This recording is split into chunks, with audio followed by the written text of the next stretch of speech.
Assalamu alaikum everyone, this is Shahwar. Welcome back to my channel and you're watching my CSS 101 course. I got an overwhelming response on my last video and a lot of people asked me to answer their questions in depth and detail. So I'm here with your request. Let's get on to the video.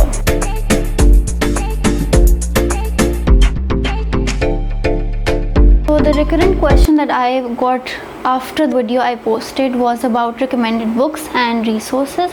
काफ़ी लोगों को इसमें problem आ रही है. People don't know where to start from. People don't know what resources can be useful. I'm here to answer all your questions and queries and also suggest you some books that I personally used. Recommend करने से पहले मैं ये बता दूँ कि मैं ये वीडियो दो हाफ्स में डिवाइड कर रही हूँ. One part consist on the combination of subjects जिनका कंटेंट ओवरलैप कर रहा है, जिनकी रिसोर्सेज ओवरलैपिंग हैं, और एक वो पार्ट है जो इंडिविजुअल रिसोर्सेज हैं जिनकी इंडिविजुअल बुक्स हैं जिनका कंटेंट ओवरलैप नहीं कर रहा. पहले हम बात उन सब्जेक्ट्स की कर लेते हैं जिनके कंटेंट ओवरलैप नहीं कर रहा. First of all starting of from precis and composition. अब ये सब्जेक्ट ऐसा सब्जेक्ट है जिसमें ख़ास मैं इतना एक्सप्लेन आपको कर नहीं सकती है. I don't know how to help people in improving their grammar and improving their vocabulary. English language कैसे वो बेहतर कर सकते हैं मुझे नहीं पता. मैं सिर्फ उन लोगों की हेल्प कर सकती हूँ इस केस में जिनकी बेस बेहतर बन चुकी हुई है, जिनको इंग्लिश लैंग्वेज बोलने लिखने समझने में इतनी दिक्कत पेश नहीं आती, और जिनको ख़ास तौर पे कॉम्पोजिशन, टेंसेस, ग्रामर और इस तरह की चीज़ों से इतना प्रॉब्लम नहीं होता. आप BA लेवल की कोई भी इंग्लिश की किताब ले लें, इंग्लिश कॉम्पोजिशन की, इंग्लिश ग्रामर की कोई भी बुक जो आपके पास अवेलेबल है. आप मेरे पास ये जहांगीर वर्ल्ड टाइम्स की ये बुक है, discovering the world of English grammar and composition with essay and translation. इसके अंदर पंक्चुएशन की प्रैक्टिस क्वेश्चंस भी हैं, इसके अंदर डायरेक्ट एंड डायरेक्ट के प्रैक्टिस सेंटेंसेस भी हैं, इसके अंदर ट्रांसलेशन भी है, इसके अंदर सारे पार्ट्स जो कि पेपर में हैं कॉम्पोजिशन के वो हैं. तो you don't have to worry much about it and you don't have to waste much time on it, क्योंकि पर्सनली स्पीकिंग अगर आपकी इंग्लिश लैंग्वेज की बेस बनी हुई है, there is nothing really that you can do about it. क्योंकि English composition आप कितना ही कर लेंगे, आप कितनी वोकैबुलरी बिल्ड कर लेंगे, आप कितना वर्ड काउंट बिल्ड कर लेंगे, कितने नए लफ्ज़ सीख लेंगे, नॉट इंश्योर 100% सक्सेस. बहुत सारे सिनोनिम्स, एंटोनिम्स ऐसे होंगे जो आपको बावजूद इसके कि आपने GRE के फ्लैश कार्ड्स प्रिपेयर किए हुए हैं नहीं आते होंगे.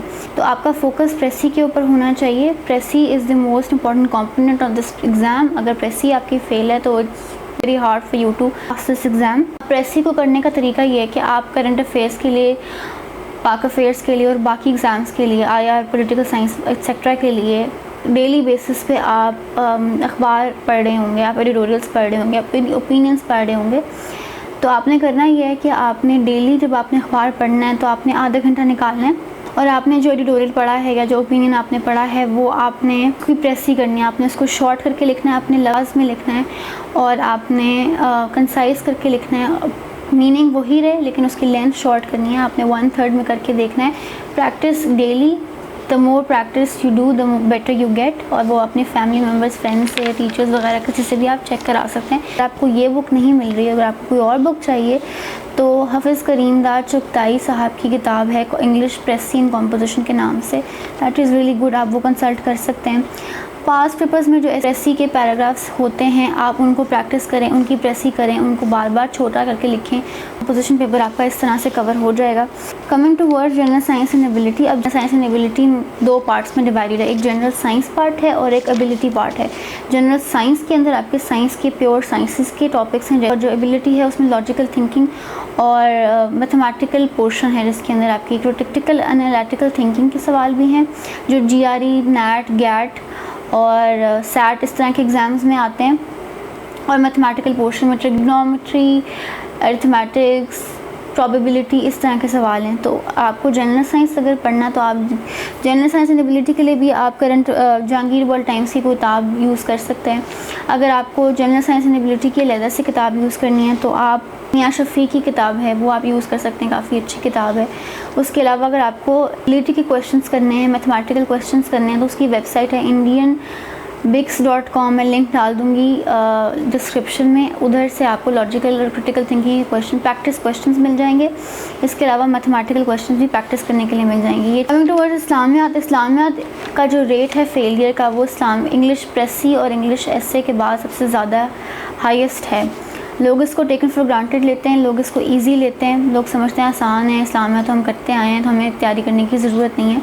लेकिन काफ़ी टेक्निकल और क्रिटिकल एग्ज़ाम है ये। इसमें उसके लिए आप कोई भी अच्छी इस्लामियत की किताब फ़रखंदा नूर से आप स्टार्ट कर सकते हैं, जो हम ओ लेवल्स ए लेवल्स में पढ़ते हैं, वो किताब इस्तेमाल कर सकते हैं। सिराज इस्लामियत के नाम से ये किताब है, जहांगीर वर्ल्ड टाइम्स की पब्लिशिंग है ये यूज़ कर सकते हैं। इस करीम दार चुगताई साहब की भी किताब है, अकबर नसीर डोगर साहब की भी किताब है, ये भी आप यूज़ कर सकते हैं। तो ये हो गया वो कंटेंट जो कि ओवरलैपिंग नहीं है और इंडिविजुअल कंटेंट है। अब आते हैं कॉम्बिनेशन ऑफ दो सब्जेक्ट्स जो कि बहुत इंटरट्वाइंड हैं और जिनका कंटेंट बहुत ओवरलैपिंग है, वो है जी इंग्लिश एसे, करंट अफेयर्स और पाक अफेयर्स। अब इंग्लिश एसे सबसे ज़्यादा रेलेवेंट है और सबसे ज़्यादा इंपॉर्टेंट है। क्यों? क्योंकि एक तो ये कि सबसे पहला एग्ज़ाम आपका ये इंग्लिश एसे का होता है, तो आपकी सारे एग्ज़ाम्स की परफॉर्मेंस और मोरल इस एग्ज़ाम की परफॉर्मेंस पे डिपेंडेंट है। अगर आपका एग्ज़ाम अच्छा नहीं होता तो आपकी बाकी परफॉर्मेंसेस पे भी इसका असर पड़ेगा। उसके अलावा आपने कम्युनिकेट अपने सारे एग्ज़ाम्स में इंग्लिश में करना है। अगर आपकी इंग्लिश कम्युनिकेशन ठीक नहीं होगी, अगर आपकी क्रिएटिविटी ठीक नहीं होगी, अगर आपकी क्रिटिकल थिंकिंग नहीं होगी, तो आप किसी एग्ज़ाम में भी आंसर देने के काबिल नहीं होंगे। ऐसे इटसेल्फ जो है वो एग्जैक्टली आपका एक नॉर्मल रेगुलर आंसर जैसा है, जिसका इंट्रोडक्शन होता है, बॉडी होती है और कंक्लूजन होता है। आपका आंसर भी इसी तरह का होता है। तो अगर आप एक अच्छा ऐसे नहीं लिख सकते तो आप मोस्ट प्रॉब्ली एक अच्छा आंसर भी नहीं लिख सकते होंगे। मुझे पर्सनली लगता है कि जो फेलियर रेट इंग्लिश एसे में इतना ज़्यादा है, it is not because students lack content, because content तो हर जगह से जनरेट हो ही रहा है। ऑप्शनल सब्जेक्ट्स पढ़ रहे हैं, करंट अफेयर्स पढ़ रहे हैं, पाक अफेयर्स पढ़ रहे हैं। I think the problem is with technique, expression, grammar and basic ideation and technique बहुत इंपॉर्टेंट है। हम टेक्निक पे नेक्स्ट वीडियो में बात कर सकते हैं। कमेंट्स में मुझे बताएं अगर आप चाहते हैं कि एसे को मैं सेपरेटली डील करूँ। लेकिन इस वीडियो के लिए इंग्लिश एसे को टैकल करने के लिए it's very important for you to understand how to read a good essay and then be able to write a good essay. उसके लिए आपके लिए बहुत इंपॉर्टेंट है कि आप बर्टन रसल की किताबें पढ़ें। 3 किताबें मैं सजेस्ट करूँगी। पहली तो conquest of happiness. Conquest of happiness is not directly relevant to your CSS subject matter, लेकिन जिस तरीके से वो लिखा गया है, जिस तरह से वो 2 आइडियाज़ को लिंक अप करके उसने अपने आर्ग्यूमेंट को डेवलप किया हुआ है, जिस तरह से कोहेसिव बनाया हुआ है आर्ग्यूमेंट, फिर आपको वो पढ़ के समझ में आ जाएगा तो आप उसको रेप्लिकेट कर सकते हैं अपने एसे में। उसके अलावा बर्टन रसल की आप एजुकेशन एंड सोशल ऑर्डर ज़रूर पढ़ें, कि रेलेवेंस हर तरीके से आपके हर एग्ज़ाम में भी है और daily day to day life में भी उसकी रेलेवेंस है। Education itself is a very important and common and recurring theme that comes in the CSS exam, essay exam specifically. Literacy, illiteracy, classroom environment, इस तरह की बहुत सारी थीम्स लेटली बहुत टच हो चुकी हैं। तो अगर आपका एजुकेशन, आपको बेसिक आइडिएशन और फिलॉसफी समझ में अगर आ जाएगी तो आप you be in a better position to tackle education के सारे topics. This book has touched upon a very relevant debate of citizen versus state, जो कि आपकी पॉलिटिकल साइंस में भी आपके सामने आती है। तो अगर आपने पॉलिटिकल साइंस ऑप्शनल सब्जेक्ट रखा है तो आपको वहाँ भी हेल्पफुल होगा। अगर आपने सोशियोलॉजी रखा है तो आपको वहाँ भी हेल्पफुल होगा। आपने जेंडर स्टडीज़ रखा है, आपको वहाँ भी हेल्पफुल होगा। इसके अलावा बर्टन रसल की अनपॉपुलर एसे के नाम से एक किताब है, जो कि सारी पढ़ने की आपको ज़रूरत नहीं है। वो किताब में से सिर्फ 2 चैप्टर्स आप पढ़ें। अपने एक एसे का नाम है ideas that have helped Mankind और दूसरे चैप्टर का नाम है ideas that have harmed Mankind. इसमें से अक्सर औकात देखा गया है कि प्रेसी के पैराग्राफ्स भी आ जाते हैं। तो अगर आपको बर्टन रसल का कंटेंट पढ़ना आता है, अगर समझ में आपको आता है, तो आपके लिए प्रेसी करना भी आसान होगा। Essay is linked with current affairs and Pak affairs. उसकी वजह यह है कि ऐसे 3 और 5 तरीके के होते हैं जेनेरिकली। नैरेटिव एसे, डिस्क्रिप्टिव एसे, एक्सपोजिटरी एसे, परसुएसिव / आर्गुमेंटेटिव एसे, इडियोमैटिक और फ्रेजल एसे। यही मेन कैटेगरीज हैं आपकी एसे की। तो हमारे एसेस के पेपर्स अगर आप उठा के देखें पास पेपर्स, तो आपको पता लगेगा कि यही 4-5 कैटेगरीज हैं जिसके टॉपिक्स आपको बार बार देखने को मिलते हैं। लेकिन majority of students don't go for literary topics और इडियोमैटिक टॉपिक्स और फ्रेजल टॉपिक्स, क्योंकि इस तरह के एसेस को टैकल करते हुए there is a high risk कि आपको कंसीव करने में डिफ़िकल्टी हो रही है, या आपने कंसीव गलत किया, आपको आइडिया समझ में गलत आया, आप ऑब्वियसली गलत समझ आए तो आप गलत लिखेंगे। आप गलत लिखेंगे तो रीडर गलत अंडरस्टैंड करेगा, या अगर आपने सही अंडरस्टैंड किया भी, आप गलत तरीके से कन्वे करें तो reader might not be able to comprehend what you trying to say. तो there is a higher chance and risk of you failing in a idiomatic or literary topic as compared to expository or argumentative. जो opinionative, argumentative और persuasive essays हैं ये एक ही category है, तो इनकी themes बहुत रिकरिंग हैं: education, democracy, literacy, illiteracy, technology, information technology, globalisation, global warming, terrorism, human rights, India, gender, feminism. ये कुछ रिकरिंग थीम्स हैं, यही आती हैं बार बार। आप पिछले पास पेपर्स को देख लें तो आपको यही थीम्स नज़र आएंगी। तो इनका कंटेंट आप करंट अफेयर्स में भी पढ़ रहे हैं, आप पाक अफेयर्स में भी पढ़ रहे हैं, आप वहाँ से भी कवर कर रहे हैं। इनका कंटेंट काफ़ी रेलेवेंट और ओवरलैपिंग है। तो आप आ जाएँ रिसोर्सेज की तरफ जो कि आप इस्तेमाल कर सकते हैं अपने कंटेंट को इन्हांस करने के लिए। फैक्ट्स एंड फिगर्स की पहले बात करते हैं। फैक्ट्स एंड फिगर्स को अगर आपने कोट करना है, रेफरेंसेस यूज़ करने हैं, अगर आपने करंट अफेयर्स में करने हैं, पाक अफेयर्स में करने हैं, एस्से में करने हैं, तो you might be reading newspapers, Dawn, News, Tribune और द इकोनॉमिस्ट के पास इकोनॉमिक सर्वे ऑफ पाकिस्तान की रिपोर्ट हर साल पब्लिश होती है, वो है। बजट है आपके पास, UN की और वर्ल्ड बैंक की रिपोर्ट ज़रूर देखें, डेटाबेसेस ज़रूर देखें। अब बुक्स की तरफ आ जाते हैं जो कि आपको नहीं चाहिए इससे और करंट अफेयर्स का कंटेंट जनरेट करने के लिए। इससे तो आई वुड रादर सजेस्ट कि आप अपना फोकस इंटरनेट के ऊपर रखें, क्योंकि इंटरनेट में अपडेटेड इन्फॉर्मेशन होती है, कंसाइज इन्फॉर्मेशन होती है, अंडरस्टैंड करने में आसानी होती है, रिटेन करने में आसानी होती है। किताबों में होता ये है कि बहुत डिटेल में कंटेंट्स होते हैं और वो काफ़ी इरेलेवेंट भी कभी कभी हो जाते हैं आपके लिए, आपको इतना डिटेल में डेप्थ में पढ़ने की ज़रूरत नहीं होती।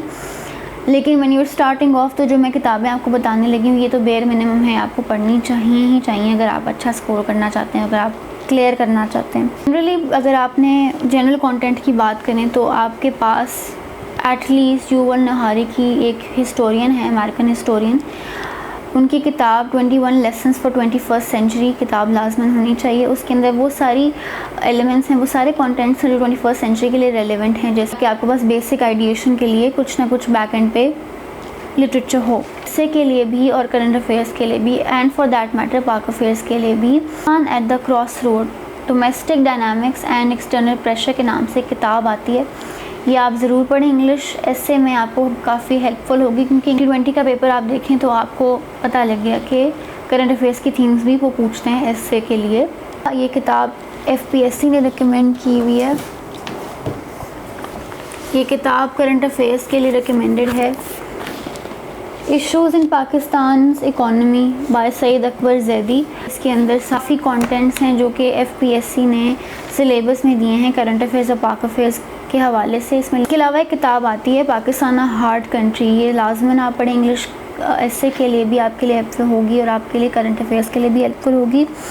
करंट अफेयर्स के लिए एक मैगज़ीन में रिकमेंड करूँगी, जहांगीर वर्ल्ड टाइम्स का मैगज़ीन आता है, मंथली आप सब्सक्रिप्शन ले सकते हैं और उसके अलावा आप ईयरली सब्सक्रिप्शन भी ले सकते हैं।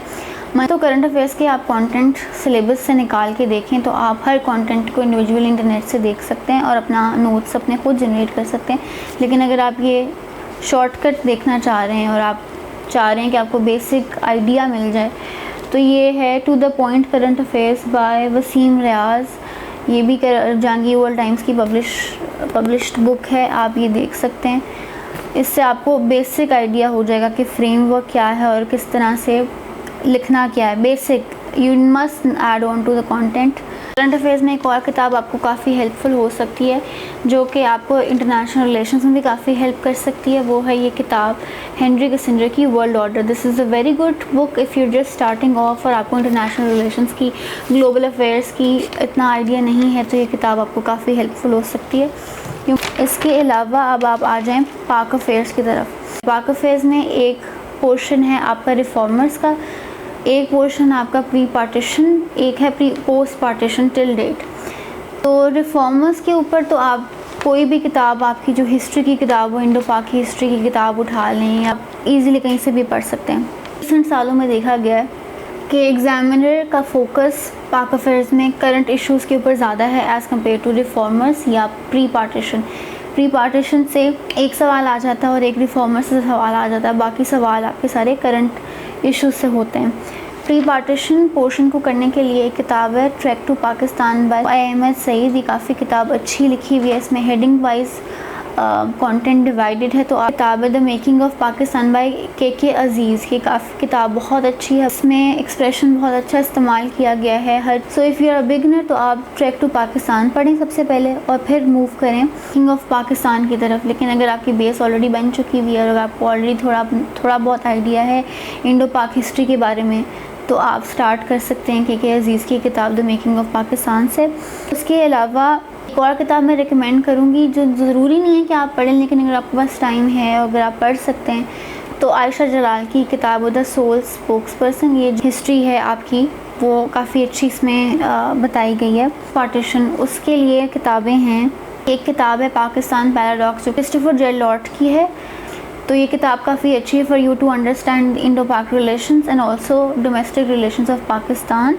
उसके अलावा मलिहा लोधी की किताब एक है पाकिस्तान बियॉन्ड क्राइसिस स्टेट, किताब है ई एन टलबूट की पाकिस्तान अ मॉडर्न हिस्ट्री। ये किताब बहुत अच्छी है for you to understand current Pakistan situation. अब एक और बहुत रिकरेंट थीम है करंट अफेयर्स, पाक अफेयर्स और ऐसे में जो कि है फॉरेन पॉलिसी।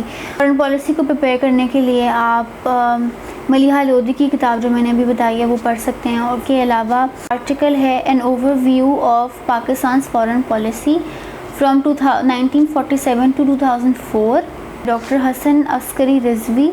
और ये आर्टिकल पिलदत का है PILDAT, ये बड़ा हेल्पफुल हो सकता है फॉर यू टू अंडरस्टैंड कि डिफरेंट एराज में किस तरह से पाकिस्तान की फ़ॉरेन पॉलिसी इवॉल्व हुई और आपको relations with foreign world Pakistan की वो भी समझ में आएंगे।